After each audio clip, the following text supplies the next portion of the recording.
రాజీనామాపై మాజీ మంత్రి జీవన్ రెడ్డి కీలక ప్రకటన చేశారు. మార్చి 25న కాంగ్రెస్ పార్టీ సభ్యత్వానికి రాజీనామా చేస్తానని జీవన్ రెడ్డి ప్రకటించారు. అదే రోజు అభిమానులు కార్యకర్తలతో సమావేశమవుతానన్నారు. అందరి అభిప్రాయాలు సూచనల మేరకు భవిష్యత్తు కార్యాచరణ ప్రకటిస్తానన్నారు. అవమానాలు భరిస్తూ పార్టీలో ఉండలేనన్నారు జీవన్ రెడ్డి. తనకు అన్యాయం చేసిన వారిలో సీఎం రేవంత్ రెడ్డి కూడా ఉన్నారని కామెంట్స్ చేశారు. రేవంత్ రెడ్డి దగ్గర తన సమస్యలకు పరిష్కారం లేదన్నారు జీవన్ రెడ్డి. మరోవైపు కాంగ్రెస్ ప్రభుత్వంపై అప్పుడే విమర్శలు మొదలెట్టేశారు జీవన్ రెడ్డి. మేడిగడ్డకు రిపేర్లు చేయాల్సిన బాధ్యత ప్రభుత్వానికి లేదా అని నిలదీశారు. తెలంగాణలో అనేక చోట్ల రైతులు ఇబ్బందులు పడుతున్నారని అన్నారు జీవన్ రెడ్డి. 25 మార్చ్ కాంగ్రెస్ పార్టీ సభ్యత్వానికి అట్లాగే అఖిల భారత కాంగ్రెస్ పార్టీ సభ్యత్వం కలిగి ఉన్నాం. ఏసీసీ సభ్యత్వం నాకు సుదీర్ఘ ప్రజా జీవితం 4 దశాబ్దాల పైగా కాంగ్రెస్ పార్టీతో కలిగి ఉన్నటువంటి అనుబంధాన్ని తెంచుకునేటువంటి పరిస్థితి రావడం కొంత బాధాకరం ఉన్నది ఉంటుంది కూడా. అంటే రాజీనామా చేయాలని ఏకైక మార్గం. ఎందుకంటే నా సమస్యకు పరిష్కారం లేనప్పుడు ఏదైతుందో కొనసాగడం లోపల తెరువులు దీని మీనింగ్ ఇది. గత 4 దశాబ్దాలుగా నాకు తోడునిచ్చినటువంటి రాజకీయ సహచరులు, కాంగ్రెస్ కార్యకర్తలు, నాయకులు, శిరువైపుల ఆశలు, అభిమానులు అందరితో ఒక సమావేశాన్ని ఏర్పాటు చేసుకొని భవిష్యత్తు కార్యాచరణ చేస్తారు కదా. చేయడానికి కూడా కదా. ఇప్పుడు రిజల్ట్ చెప్పింది, రిజల్ట్ ఏం చెప్పింది? రాజీనామా చేస్తా అని చెప్పి అంటున్నా. నేను భవిష్యత్తు కార్యాచరణ రూపొందించుకుంటాం.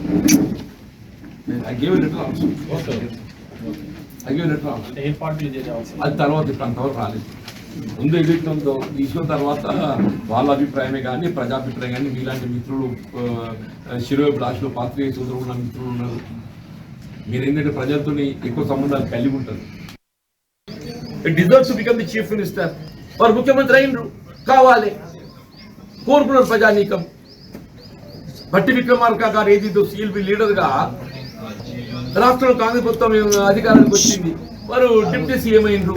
మరి మండేలో ఒంటరి పోరు చేసిండు. ఈ 5 సంవత్సరాలు మండేలో 5 సంవత్సరాలు ఒంటరి పోరు చేసిండు. నేను ఒకే ఒక్కరిని. నాకే పార్టీ పైన చట్టం అడ్డు రాదే. నేను అధికారమే కోరుకునే వాడిని అయినట్టయితే 5 సంవత్సరాలు నాకు ఏ పార్టీ పైన చట్టం అడ్డు రాదు. అయినా ఒంటరి పోరు చేసిండు నేను. కాంగ్రెస్ పార్టీ విధి విధానాలకు అనుగుణంగా, రాహుల్ గాంధీ గారి ఆలోచనకు అనుగుణంగా కాంగ్రెస్ పార్టీ అధికారం రావాలి అని చెప్పని పోరాటం చేశాడు. I'm also one among the others. Revanth Reddy గారు అధ్యక్షుడు ఎంత పోరాటం చేసిండో, భట్టి గారు సీఎల్పీ ఎంత పోరాటం చేసిండో నేను ఆ స్థాయిలో పోరాటం చేసిండు. నేను నా మంత్రి రావద్దా? మరి ఆయన ఎందుకు కలిగి రాజీనామా చేయలేదే? నేను పార్టీ ఫిరాయింపులు డిఫర్ అయినాడు కూడా సర్దుకున్నా. పార్టీ ఫిరాయింపుల అంశం పట్ల డిఫర్ అయినాడు కూడా ఏదైతున్నదో సర్దుకున్నా. నా అసంతృప్తి వ్యక్తం చేసి ఏదైతున్నదో నేను సర్దుకున్నా. మీరు అన్నట్టు ఎమ్మెల్సీ కొనసాగి రాకుండా సర్దుకున్నా. తెలియదు ఇంకా పార్టీలో కొనసాగడం ఆలోచించిన పరిస్థితి ఏర్పడదని చెప్పి.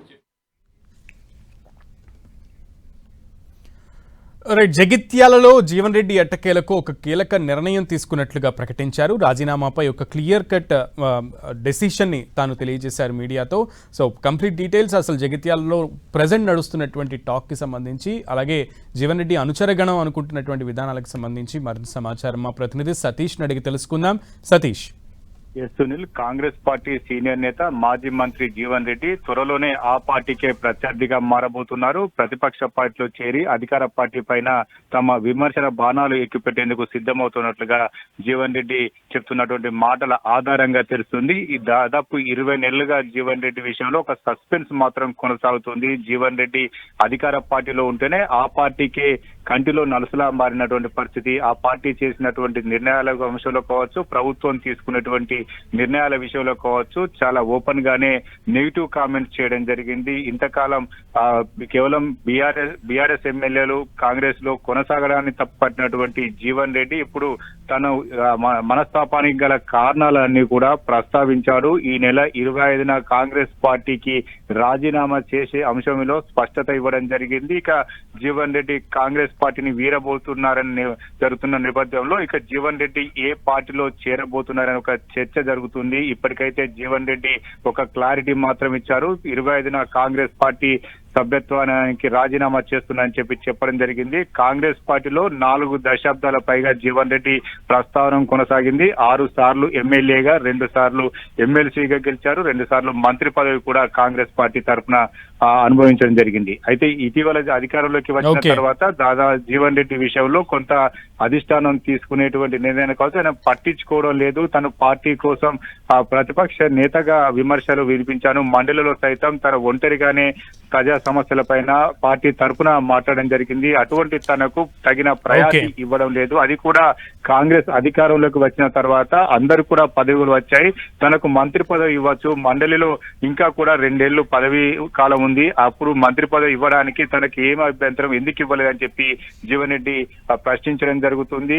మంత్రి పదవి ఆశించినటువంటి జీవన్ రెడ్డికి కొంత ఆశాభంగం కలిగిందని చెప్పుకోవచ్చు. ఇక తను పార్టీలో దాదాపు 20 నెలలుగా మనస్తాపానికి గురయ్యాను, ఒక రకంగా పార్టీ మారాలంటే సీఎం రేవంత్ రెడ్డి కూడా ఒక కారణం అని చెప్పి ప్రస్తావించారు. ఎందుకంటే మొదటి నుంచి కూడా సీఎం రేవంత్ రెడ్డి కావచ్చు, జీవన్ రెడ్డి కావచ్చు కొన్ని సన్నిహిత సంబంధాలు ఉన్నాయి.